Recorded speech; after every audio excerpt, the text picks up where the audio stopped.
And on another front in Russia, the latest air crash there has again raised questions about the country's aviation safety standards. More than 30 people died in the crash of a twin-engine commuter airliner about 1,700 kilometers east of Moscow. 12 people survived, but some are in a critical condition. The accident comes after the government pledged to crack down on safety violations after several deadly crashes last year. Moscow correspondent Norman Hermont reports.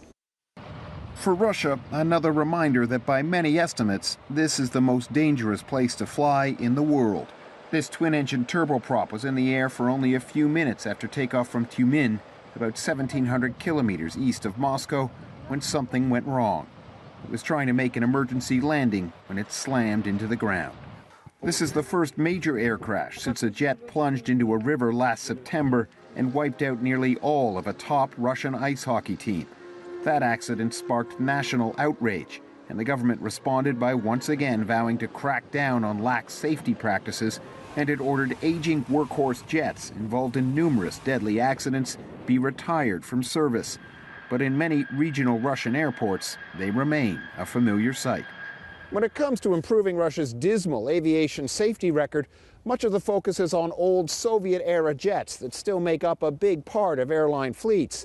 But as this latest crash shows, the aeroplanes themselves are only part of the problem. The airliner that crashed this time was a 21-year-old ATR-72, made by a French-Italian partnership half-owned by the company that owns Airbus. For safety to improve, it's not only the aging airliners that have to change, it's the culture of the industry across the board, says this analyst. We shouldn't just tell the airlines to get rid of Russian aircraft and buy new Western ones. They just need to raise their safety standards in general.